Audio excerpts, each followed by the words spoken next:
Thanks, everybody. We'll get started just in a minute or two as folks join us.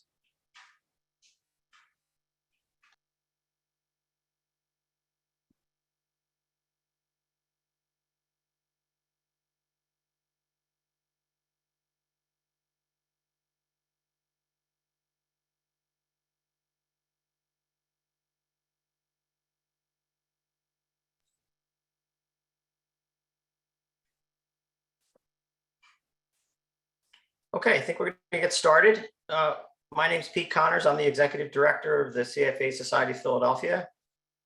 Thank you to the CFA Society Minnesota, Atlanta, Los Angeles, North Carolina, and Atlanta, and Washington, D.C., and the membership for joining us today. I'm going to introduce our presenter for the webinar. John Bowe is the award-winning author of I Have Something to Say.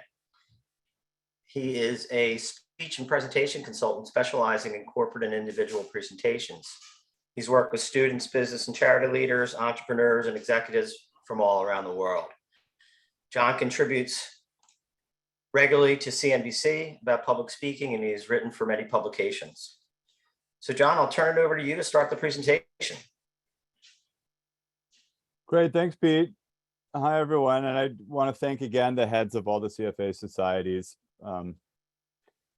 Peter, besides you, there's Sherry and Rachel and Laura and Kathy and Caitlin. I also want to give a shout out to Minnesota. I am a Minnesotan. So, hey, everyone.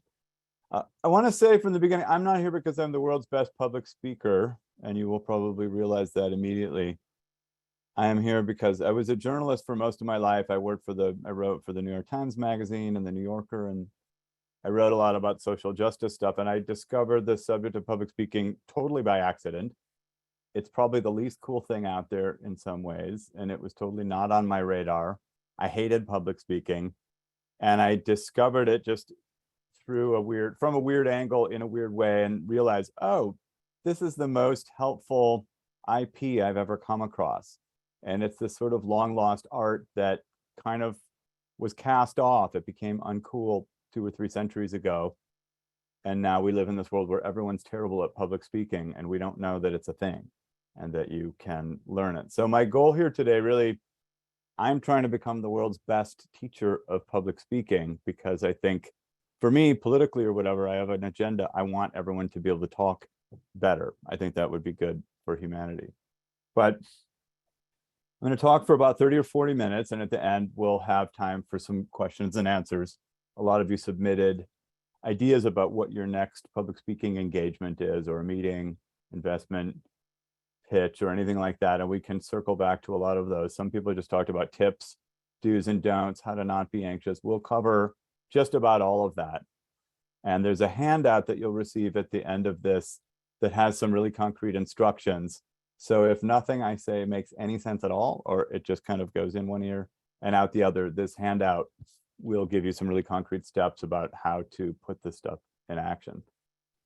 My guess is that at least half of you hate public speaking, and that at least half of you don't do a very good job about half the time that you do it. I've heard this from people who are in very senior positions, who are considered good public speakers.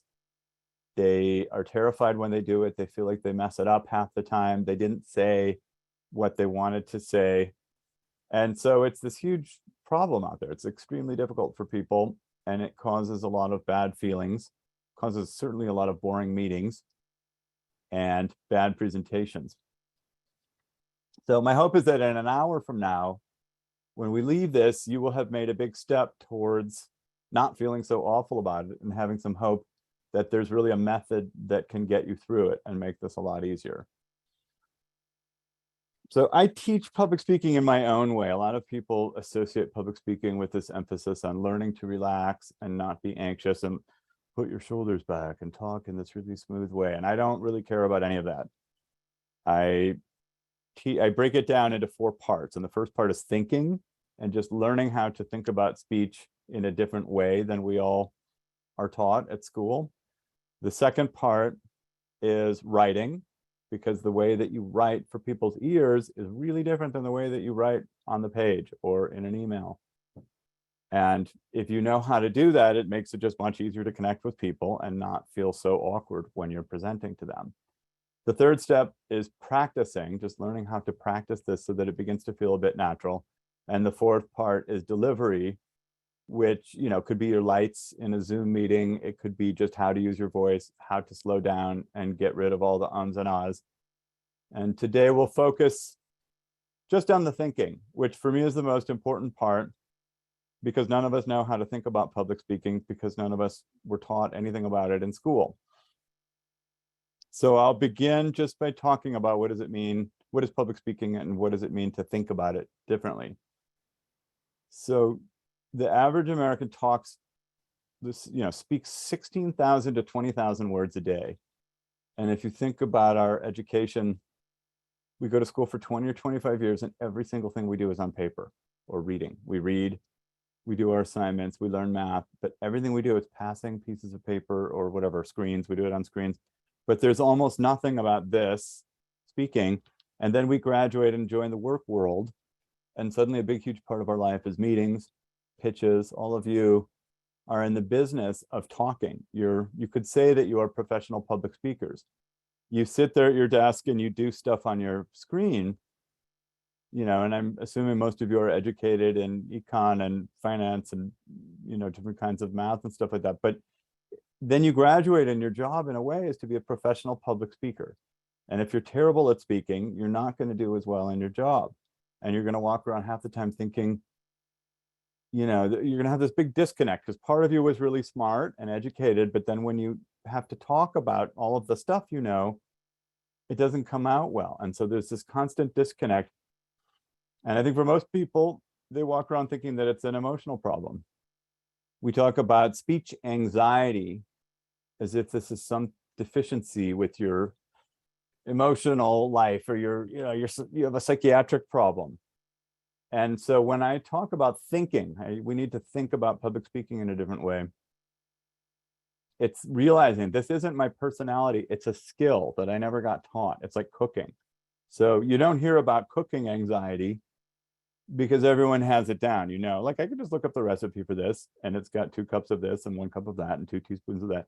And public speaking, to a really weird degree, is similar. It's just not a function of your personality so much as these ingredients and tricks and ways to do it that you were never taught. So I'm going to teach you those things. When we think about public speaking, obviously the kind of classic public speaking, I'm doing public speaking with you right now, and you do public speaking when you're in meetings or doing investment pitches or main stage presentations or anything like that. If any of you are lucky enough to receive an Oscar or a Nobel Prize, you will go on the stage and you will do public speaking. And what all of those have in common is that you have to open your mouth and kind of rattle through a list of points or things or items in order. And if you don't do it in order, you seem weird or you mess it up and people don't understand you. So that's, I think, the most commonly understood format or context of public speaking. I want to show you a video, partly just to be funny and cute. It's a clip from the show Succession. And if you are wealth advisors, I think you probably have to watch Succession. It's required educational television. And this is a moment where the character Rome is trying to sell this rich Turkish guy on investing his family's sovereign fund in the network to save them from doom. And the rich guy, Edward, says, well, great, why don't you go in halvesies on a soccer team with me?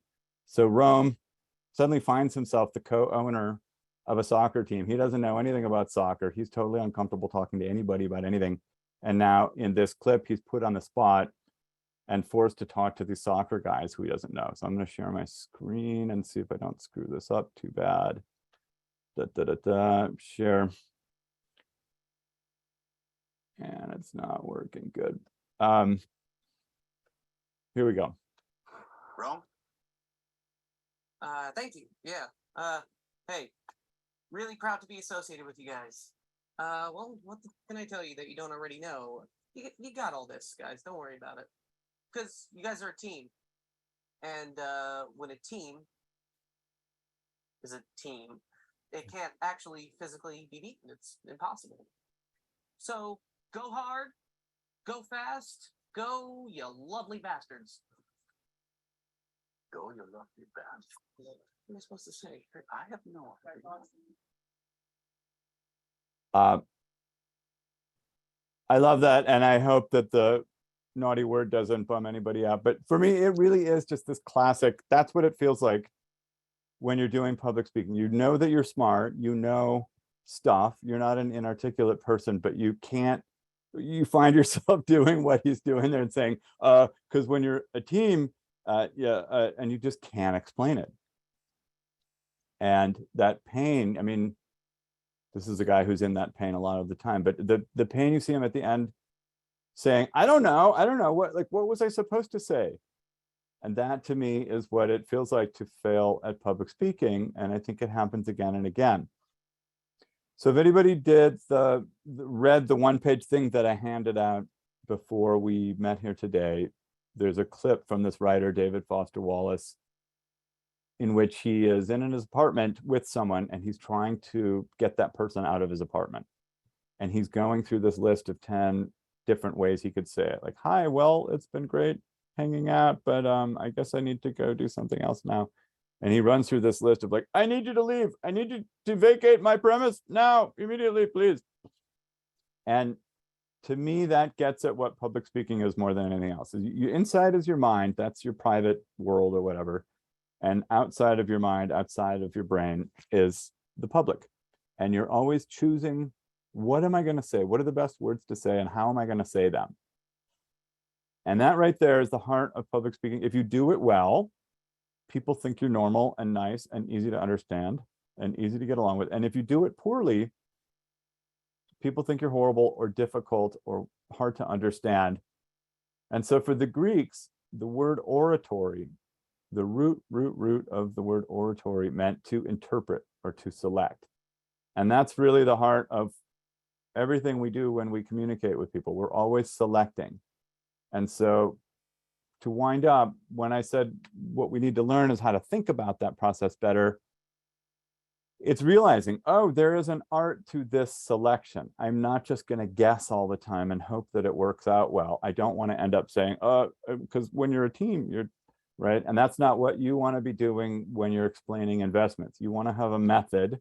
You want to know, what is the best way I can talk to this group or that group or that group about any subject. So I want to go back and do a little bit of history, a little history lesson, because if you understand how these techniques were invented and why we're not taught this stuff now, it helps you understand them and use them better later. So I'm going to give you a very rushed history lesson about how they invented speech training. So 2,500 years ago, the Greeks invented democracy.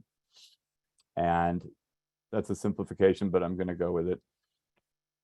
So before democracy, it was actually prohibited to speak in public. You couldn't just go out on the street corner and start screaming about your beliefs or talking to people. After democracy, however, suddenly it was required activity for a huge number of people. And so they would have these big public forums about whether to go to war with Sparta or whatever. And if you were dumb or unable to speak well, people just thought you were a loser and they didn't want to do business with you, and your family lost prestige. And if you were cool and good at it, people decided to do business with you and you got richer. And at that same time, they invented trials. And trials at that time were kind of early stage, trials 1.0. They were kind of the Wild West, and there weren't many rules. So anybody could accuse anybody of anything and drag each other into court, and there wouldn't be a judge, and you couldn't have a lawyer to represent you. And there would be anywhere from 200 to 1,500 jurors. And these were the plebes, and they'd be eating their lunch, and they'd be drunk, and they'd be jeering. And so if I was really good at public speaking and you were terrible at it, I could just accuse you. You insulted my mother, you ruined my reputation, and you owe me your entire flock of sheep and your country house. And, you would stumble through your defense and I would go on the attack. And it was like a gladiator match, but with words. And if I won, then I got your money and your stuff. And so soon there was this crime wave of people abusing the court system and stealing money from each other because of their supreme ability to use words, and they were taking advantage of the fact that most people are terrible at public speaking. So there was, suddenly, literally, it became a thing. It was a form of grift. And a lawyer stepped into that and said, wow, we need to protect these people because they all suck at public speaking. I'm going to write the world's first public speaking manual explaining, here's how you handle yourself in court. Here's how you walk on and where you stand, and here's when you shut up, and here's when you talk, and when you do talk, here's where you should look, and here is how to frame your case instead of rambling and going all over the place. And as simple as that sounds, it was really the first time anybody thought of approaching speech as an art form and taking a step back from the way that we normally talk and just thinking about it as an art form, as an activity, like cooking. So they immediately realized, why is it that when you tell a joke or a story in 3 parts, that works, but it doesn't work when you tell it in 2 parts or 4 parts? And why does it work? Why is it weird if I am talking to you like this? If I gave this whole presentation like this, you would walk away thinking John is really not whatever. I don't want to learn public speaking from him. There are just a lot of tricks about how to do it and how to not do it. And in the end, what all of these tricks came down to was what makes someone credible, what makes someone easy to understand, and what makes someone credible. So in a democracy, you can imagine this skill suddenly became, it was like splitting the atom or something. It became the skill that everyone wanted to learn. Rich parents suddenly started sending their kids to learn from teachers who were teaching them how to stand up and how to deliver and how to argue, how to conduct themselves verbally in public. And so out of all of these teachers came Aristotle. And Aristotle, I don't know how many of you took like an intro to philosophy class, but he wrote this series of books. One was about politics, and it was just like this definition. This is what politics is. He wrote another one about ethics. He wrote another one about poetics, which is about how to do drama and storytelling. And he wrote a book called The Art of Rhetoric, which is sometimes synonymous with public speaking. But his point was that every time we open our mouths, we're trying to persuade each other. So it's not just your investment pitches or speaking in a meeting, it's anything you say, even just like, yo, howdy. You don't want to make an ass out of yourself. You don't want people to look at their phone while you're talking to them. You have an agenda every time you talk. And that agenda might not be deceitful or anything horrible, but you're after something. And so Aristotle realized, oh, wow, all human conversation is basically this big argument. And we get our laws from this. We get morality from that. We get this is the glue that holds society together, is our skill and our ability to participate in this mass argument. And it's sort of the central activity of being a human being. So I think we should teach it. And the reason I'm up here teaching this subject, again, it's not because I'm so great at public speaking, it's because I was weird enough and crazy enough to stare at Aristotle's book, which makes no sense to a modern person, and break it into stuff that could be useful for modern people. So what I would like to do is just present Aristotle's 3 basic principles of speaking, because if you get these into your head, you can use them to guide everything you're going to do for the rest of your life, whether it's preparing for a difficult meeting or a compensation discussion, or even introducing somebody on a stage. It's this combined with the handout that is waiting for you. It's kind of amazing stuff. If you ever screw up a presentation, go back to these principles and figure out where you went wrong, because they are fail-proof. They might not be easy to understand at the beginning, but they are solid. So the first one is obvious. The beginning and the public. See, I can't do it. The audience is the beginning and the end of public speaking. It's so obvious and dumb that it's profound. So for me personally, before I used to give a speech, I would spend a lot of time thinking about how much I hated speaking. I would spend a lot of time thinking about how you would all know that I'm an idiot. That really took up a lot of my brain.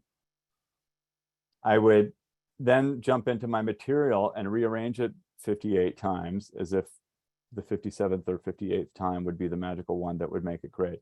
But it never occurred to me to think about the people.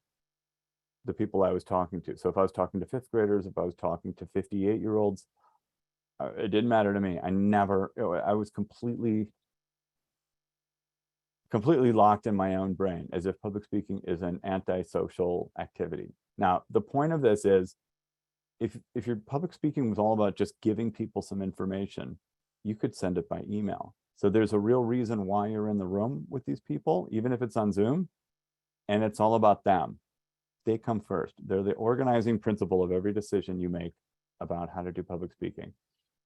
So that's principle one. Number two is that for your audience, it's all about their own happiness.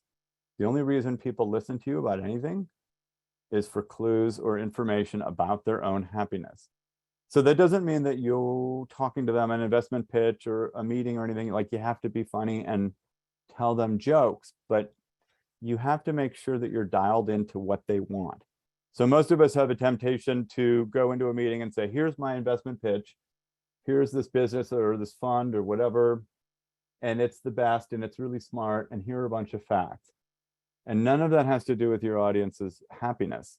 So the point of your pitch has to be, this investment is so great, it's going to fulfill your need for whatever it is that you think will make you happy. I can get more into this later, but a lot of it has to do with not making people unhappy.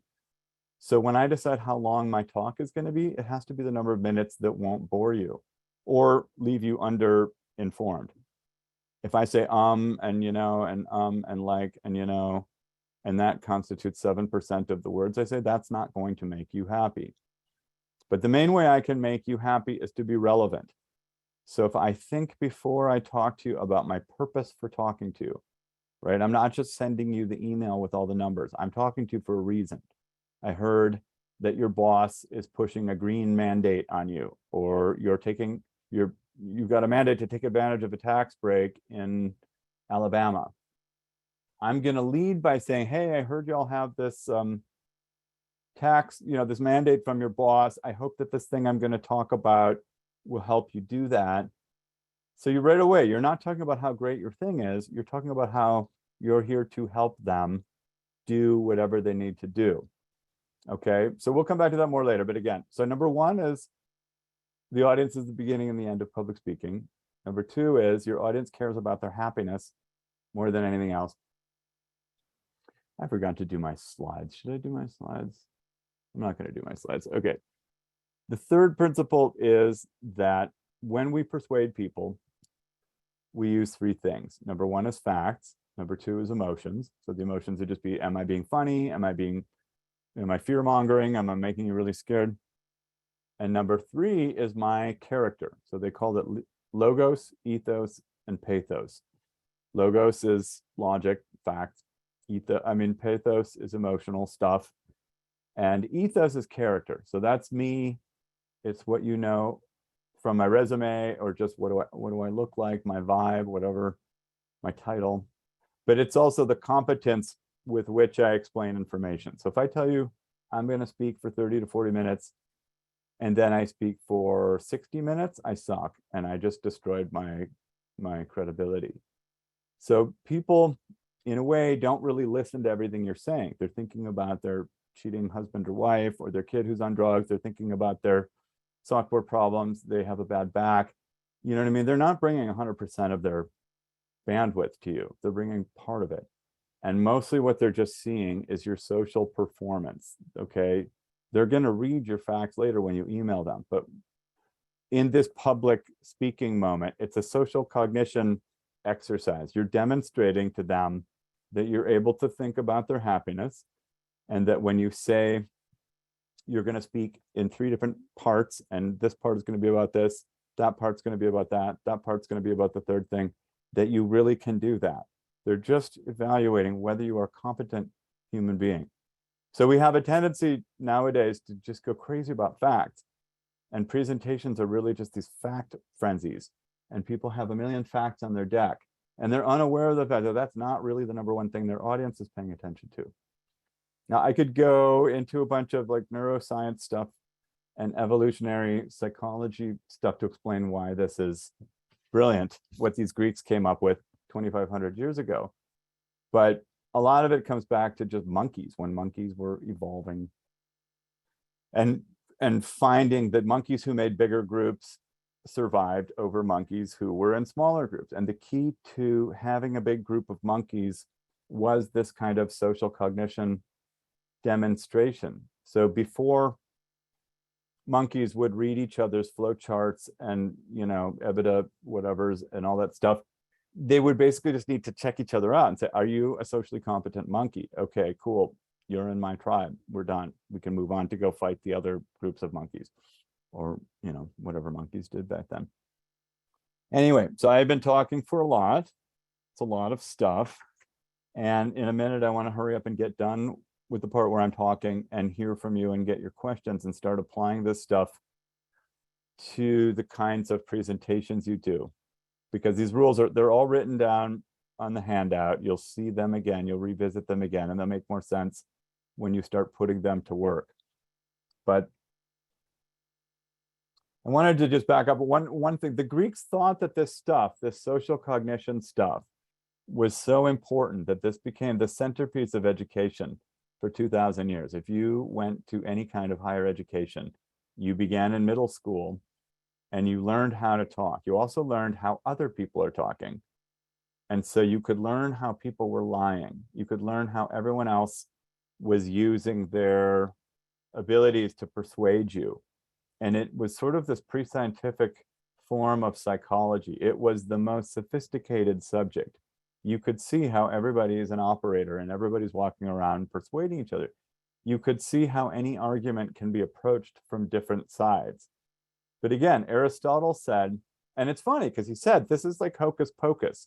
In a perfect world, people would decide things based on just this purely rational thing. We'd never have to argue about global warming or, you know, gun laws or anything like that, because we would just decide everything on this factual basis. But that isn't the world that we live in. And when you guys go do a presentation to people, if you think that the facts alone are going to get you through it, then that's what makes it so hard. There's this other part, this hocus pocus emotional part, because at the end of the day, what your clients and future investors are looking at, they know that your facts to some extent are not trustworthy. If a huge economic crisis or a weather crisis or whatever political crisis comes along, your facts go out the window. So all they're really studying is your social competence and your ability to just make sense and seem like a credible person. And so the ability to study this was really kind of considered the most sophisticated and helpful thing that people can learn. And what happened 200 or 300 years ago is that our love of science took over, and we just decided that facts and knowledge are the only important thing in the world, and that all this Greek hocus pocus stuff wasn't important. And I find that to be tragic, because now everybody sucks at public speaking. You look at our politics, you look at the divisiveness, and it seems like, oh, maybe people could use the skill of connecting with other people a little bit. So that's why I'm here. I really want to teach people how to do it, especially, you know, younger people who are growing up with screens. They're even worse at public speaking than we are. So anyway, that's about it for me babbling. What I do want to get to is a couple of things of just, so we've talked about thinking. This is how you need to think about speech differently. And once you go from thinking about it differently, you'll start to prepare for speeches differently. So most of you, it's hard to do an interactive thing here. If we were doing a live workshop or something, I would want to have a discussion about how you prepare for things. So one of you wrote and said, I've got to do a class for 5th graders. Someone else wrote, you know, how do I diminish my anxiety? Other people asked about how do I prepare for a main stage presentation?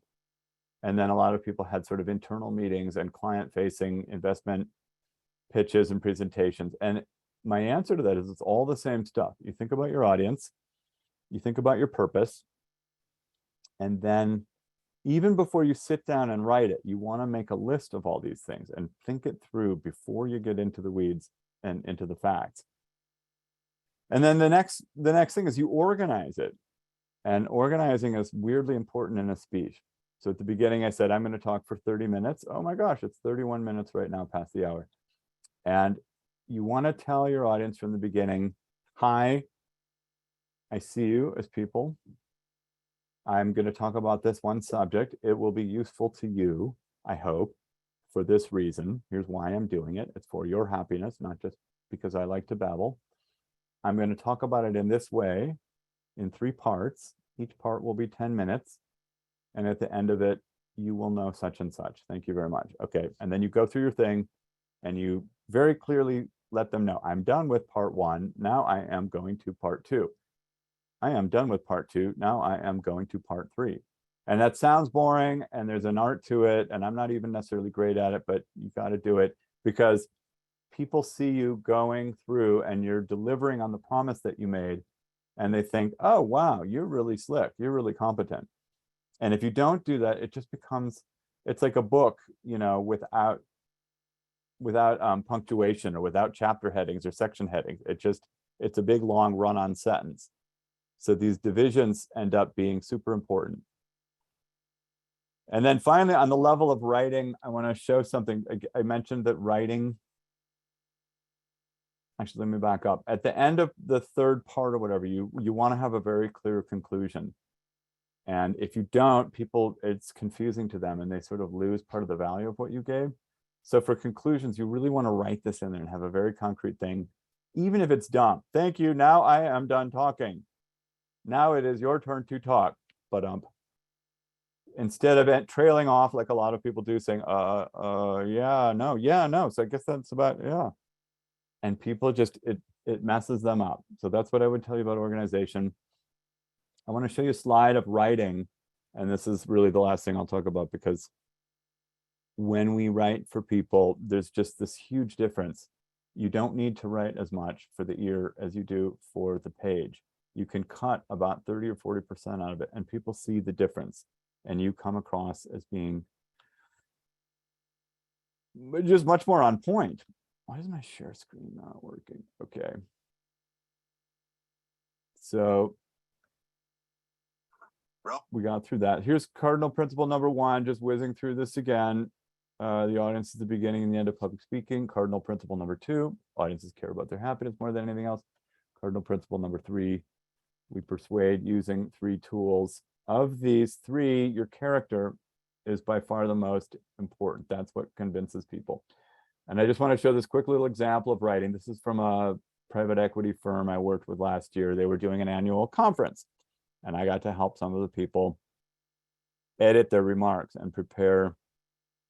So good afternoon. It is nice to be here with you today. If you think about most of the words we say, like we don't need to say here. Everyone knows we're here. They don't need to know that it's today because they know that it's today. I'm not going to go over every word. We can come back to this if anyone wants to. But so this is what it looks like when you take the chainsaw to it. And you get rid of all the jargon, you get rid of all the extra phrases, all the wasteful phrases, and you end up with this. So it goes from like 130 or 140 words to 67 words. And if you don't think that people appreciate that brevity and that clarity, then you're in the wrong business. People really appreciate it when you just get to the point and you don't make them numb. And with that, I'm going to be done because I'm probably making you numb right now. So let's go to the Q&A and hear from you. And I'm really glad that we had a chance to go through this today. Thanks, John. I got a number of questions and perspectives from the audience. First one is, what is your feeling about the use of hands during a speech, good or bad? So one of the things in my book, I had to join Toastmasters, and my book was sort of organized around going through the first 10 exercises of Toastmasters. And one of them, I think it's the 5th or 6th one, is about how to use your body during a speech. And they had the greatest, most simple rule for this of all time. They said body movements should enhance your message and never distract from it. So sometimes you'll see people and they're doing this and it's completely weird. And sometimes you see people and they're completely stiff and that's completely weird. But the arbiter is distraction. Does it help your message? So there are cognitive studies, for example, if you say, just imagine a square and blah, blah, blah, blah, blah. Your brain is taking in the square in a different channel. The words are coming in your ears, but this is coming in through your eyes, and it really, on a neuronal level, you get it much faster. If I say, and then you kick the football, and I do like a throwing motion, it makes this disconnect, and that's really distracting. I think you get the point. Everything that you're doing with your body, your props, your slides, your deck, everything should be supporting a single point and making it as easy to understand as possible. Our next question is, any thoughts on ways to enhance and engage the audience's experience? I found storytelling, drawing, etc., all engage the audience and leave a greater impact. I mean, all of these things that I'm talking about really do help. If you explain at the beginning, here's why I'm talking about this. I'm talking for your benefit. Here's why I hope it'll be interesting for you. That kind of tees up their expectations. Oh, this isn't just going to be another boring, drony person. This is for me. That helps.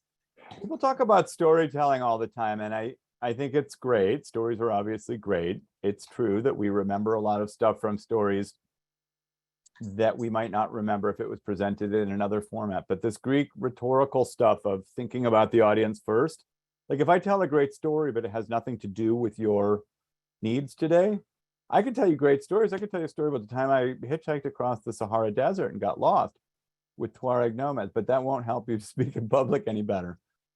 So I think just being brief, one thing people do that's a killer is they make very boring slides with a lot of facts.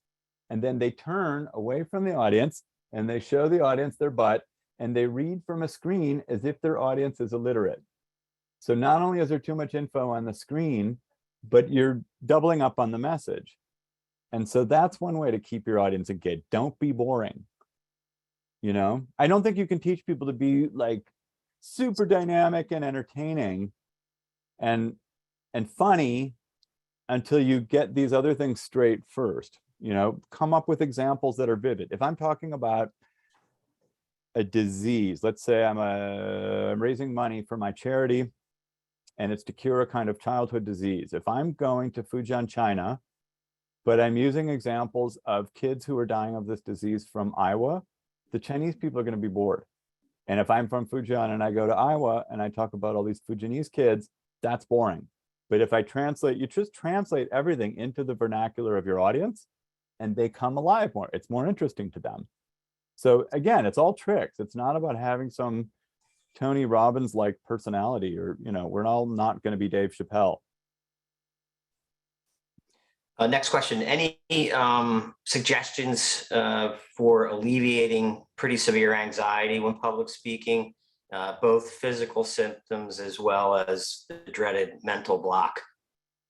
I mean, you're not going to believe me. If I could work one-on-one with whoever wrote that question after a couple hours, you would believe me. But it's not about imagining your audience naked or imagining your anxieties floating down a stream. For me, the thing that, I really had speech anxiety. You would never know it from looking at me, but I suffered a lot before speeches. But I also didn't know how horrible at it I was. So I would, I'm looking at the camera right now, which is supposedly you. I would go into a public speaking thing looking the wrong way. I would have this whole bunch of stuff in my head.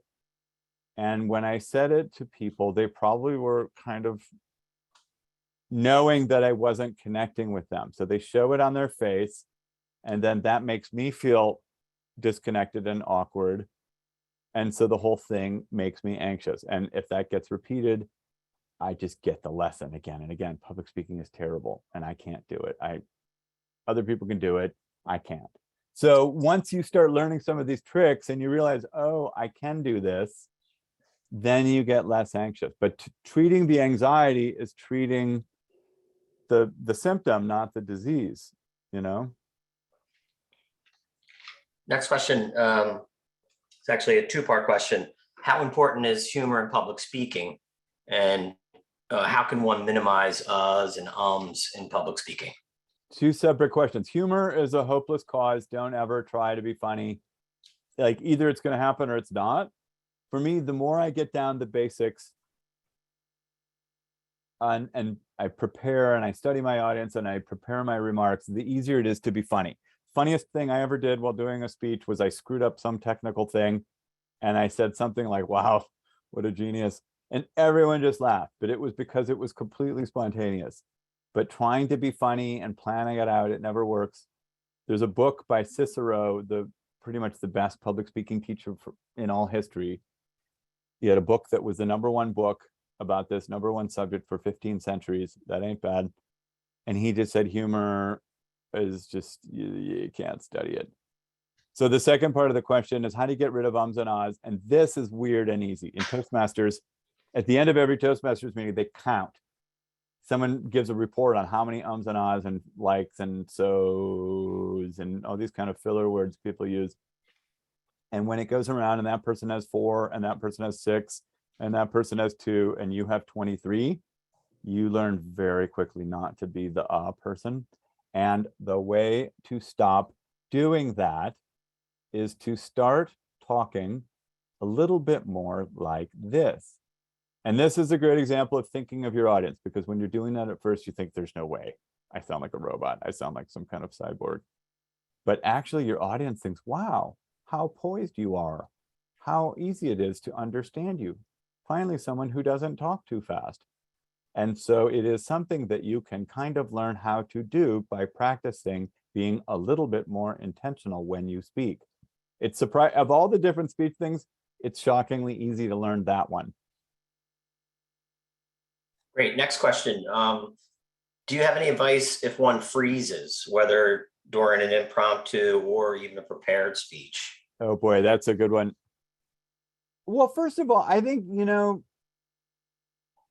like you saw me looking at my notes a couple times during this. I don't think anyone will hate you if you have to look at your notes. If most of you is pretty human and you're not robotic and you're on track and you are obviously a thoughtful person who is delivering something of value, if you have to stop for a sec because you have a little brain freeze and look at your notes, I don't think anyone's going to say, oh, we're never investing with that person. So it would be great if you could remember everything, but we do have those little brain freezes. To go back to Toastmasters again, they have a great thing. Memorize your opening line or 2 or 3 lines and your conclusion. And just doing that will help you with the 2 moments where people tend to freeze the most. But if you freeze up in the middle of it, I don't think anyone cares if you say, whoa, hold on a sec, and you just have to get your bearings. I think that's completely forgivable. Great. Next question. Any suggestion about cases when you're put on the spot, like the video, rather than when you have the opportunity to prepare a speech? That's the question I get asked the most, that I have the worst answer for. I don't have a great answer for that, but the one thing I can think of, I mean, all the rules that I have said, like think of your audience, think of your purpose, those still apply, but now you have just a snap instant to apply them. So the first thing I would say is repeat the person's question. And if it's something you're not ready for, like, oh, would you like me to say hello to the soccer team? Oh, I would love to say hello to you guys. I've been watching you guys. I mean, do what I hate to say this because it's horrible advice, but do like politicians do and just stall for a minute. And maybe sometimes you pivot to a question that you already know the answer to, or something that a prepackaged soundbite that you really want to talk about. But even if you're planning on answering the question and you're doing your best, just stall for a second. So I have a client that I've been working with, and they're a really small company, and they're servicing these humongous companies like Starbucks and Amazon. And they get asked a lot, wow, your company, you're kind of a mom and pop shop. You're so small. And so we talked with them, and what they do is they pivot and they say, well, I think if what you're really asking is, are we going to be there to service you whenever you need it? And then they go into their answer. So that's one strategy. Great. Next question. Any tips for non-native speakers, folks who have English as their second or third language? I know that you've done some work, John, with groups around the world. I don't know if you had any suggestions for that question. All of this stuff that I teach, I mean, Cicero really called it the art of connection. And if you have a foreign accent, that's really not going to disconnect you from people. You just, if your content and the way that you organize your content is really focused on other people's needs, on what do they need, instead of just babbling and being uptight and not really being conscious of who they are, the accent is usually not, it's just not a big problem. It might be one thing that makes it harder for other people to understand you. So what you want to do is slow down and enunciate as well as you can and give their little buffer in their head a little bit more time to process the words that you're saying, if the pronunciation might take them an extra beat to understand. But I don't see it that often where a foreign accent is really enough to shut people down. Sometimes I think it really enhances things and makes people sound really profound if you use it to your advantage. And as a weird example, there's a speech by Helen Keller, which I think it's like a Nobel acceptance speech or something like that, but she was deaf growing up, and so she has that thing that a lot of deaf people have where she doesn't hear what she sounds like when she talks, and her voice is, you know, it sounds kind of odd. It's not easy to understand. And that speech is just like one of the most moving, brave. You just are so impressed with her power. And I just think any argument that having a different than normal way of speaking is a deal breaker, I think it's nonsense. Another question, John. Who are, in your opinion, the top 3 public speakers out there in, entertainment, sports, politics? Like, could you name your who we could emulate out there? I just got asked this a while ago, and it's all Black people. It's Dave Chappelle, it's Michelle Obama, and Oprah Winfrey. JFK and RFK and Martin Luther King were great. Gandhi was great. People used to really study oratory and public speaking, and there was this, you were cool if you were great at it. And in the modern age, people don't speak in a way that's obviously, practiced or formal. And so the art of it kind of gets less and less. People used to always say that Steve Jobs was a great public speaker, and he was really decent. But he practiced like crazy. If you ever saw that movie about him, I mean, he went over every part of these presentations with a fine-tooth comb. The visuals, what he was going to wear, the staging, the timing, the technical rehearsal for those presentations of a new product were flawless. And a huge part of his impact as a CEO was because of that. It wasn't just that he was brilliant. It was, if that's your public persona, people tend to believe you. You become more credible. So best public speakers, it's hard to find a lot of people who are great now. Everybody said Obama was so great. I didn't love him so much. He got too professorial. Bill Clinton used to be pretty good, but he's kind of discredited now. I don't know. That's my list. I want to make it longer. If anyone does have any suggestions for people they think are amazing, please send them to me. Next question. Are there any behaviors, actions that speakers may do in front of an American audience, but shouldn't do in front of certain international audiences? So I guess the question is one of cultural norms. Wow, that's great. It's a great question. One thing that, Americans are ironic, and we also use a lot of jargon. And I think one of the main things, when I talked at the end of the talk about writing, everything I say when I'm speaking to a group, it has to mean the same thing to everyone in the room. So in Minnesota, where I grew up, we all know what up north means. We're going to go to the cabin up north. Oh, I'm going to go to the lake. I'm going to go to the cabin, right? You'll hear people talking about like the spirit. Christians will talk about the spirit. Gay people will talk about tops and bottoms. Every group, every industry, every demographic has their own lexicon, their own things that to them are super obvious. And when you are speaking to a group, you have to unpack those. So if you're an American and you're using Americanisms, you got to unpack them. You've got to make them clear to every single person in the audience. And even a lot of things that aren't just on the level of the word. If I say a small apartment or a big house, well, if I come from Scottsdale, Arizona, maybe a big house is 4,000 or 5,000 square feet. And if I'm talking to people from Tokyo, they have no idea. They, Tokyo, it's like Manhattan, an apartment is just going to be tiny. So nobody can imagine a 5,000 square foot house. And also they use the metric system. So you translate everything you're thinking and talking about into their language, not yours. Don't use foot pounds when you're talking to Danish people or South Africans. They use the metric system. They use whatever. You get my idea. You translate every single bit of what you're doing. Also, even just hand signals. Like this means crazy here in the US. I don't know if it means crazy in Thailand. So you just sort of check it out in advance. Does this thing that I'm doing or saying mean the same to this audience? Do these examples, if I make a joke about something Trump did, or I talk about that, maybe there were people in other countries who weren't paying attention to our political drama here. Maybe they were paying attention to their own political dramas.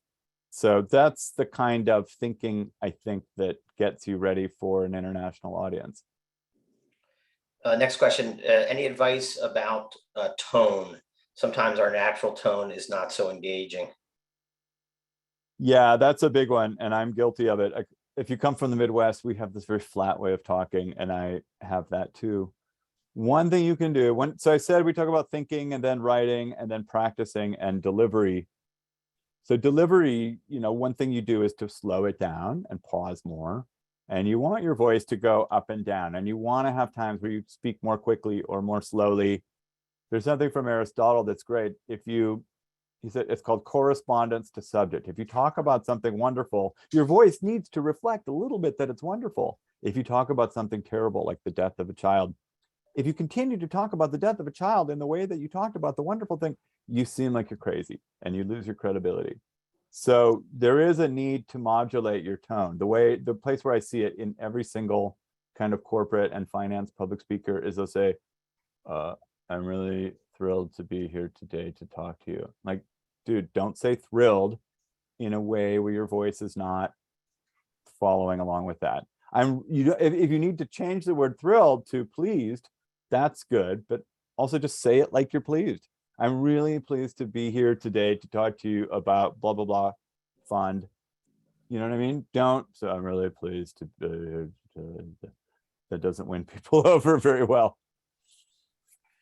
Next question is about practice, John. In front of the mirror, give us some tips on ways to prepare. Practicing is really the most important thing here. Once you kind of absorb these rules that I'm talking about, which are easier than you would think, after a couple run-throughs or a couple of applications, you'll get them. And the good news is you really never have to feel terrible again about any kind of performance or public speaking thing. But the bad news is you have to practice. And so I can't stand to see myself in front of the mirror or on video. I can't do it. I'll try to rope in friends, family, whoever. But I think the first step is practicing and timing yourself. If you know that you have 12 minutes to speak, time yourself again. If you go to 15 minutes or 20 minutes, you have to just deal with reality there and understand, I have to cut. I think a lot of times the anxiety that we feel about public speaking is not really knowing if you're going to land the plane on time. But if you've practiced that in advance, I'm landing the plane at 11:30. I'm cool. I don't have to worry about that. But also you get this kind of muscle memory from saying the words a few times, and you get a kind of visual muscle memory for this is part one, this is part two, this is part three. So those brain freezes that I talked about, I'm not crazy. I don't run through things more than a couple times, 3 times max. But even just that, it gets it in your head. You hear where the glitchy parts are. You hear what's a bad transition and what's a good transition, and you just work out a lot of the problems in advance. So when it's time to actually deliver the thing, you're not still writing and improvising and working things out on the fly. You've already got it down. So you're actually able to be more present and connected with the people. And that is a huge anxiety reducer. We have just a few more questions, John. Next one is, people usually look away, blink their eyes and move a lot when they're thinking, making them sound less confident. How do you train to kind of be able to think on your feet and keep your focus intact while you're speaking to, either to a group or in a presentation? It's a great question, especially with Zoom. If I am making quote unquote eye contact with you, I'm staring at this little tiny light that is my camera. I have a separate camera I can use that dangles over the edge of the laptop and goes on the screen where other people are, and that enables me to look like I'm making eye contact. So as silly as that is, that makes a difference to people. If you're talking to people in real life and they're not able to look at you, it's distracting and you think it's weird, and it detracts from their credibility. So when you're on stage, you do really want to look at them. I don't know. I can't really measure this one. If you're mostly looking at a crowd in real life and every once in a while you look off and you're thinking of something, I don't think that's crazy. I don't think that's so terrible. If you really have anxiety about meeting people's eyes, I've heard different tricks for that. You can pick someone in the audience and stare at them. There's a guy I read about my book with a very moving story who learned public speaking at a Toastmasters in prison. And he was in jail for, he got sentenced to 99 years for a simple breaking and entering. Anyway, he couldn't speak up at his parole hearing. And he was so terrified of the judges at the parole hearing.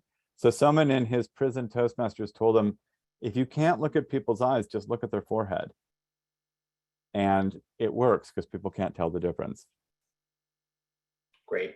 And the last question, which I thought was a good one, appropriate. Any additional resources that you can recommend besides your book that folks can, kind of continue their journey?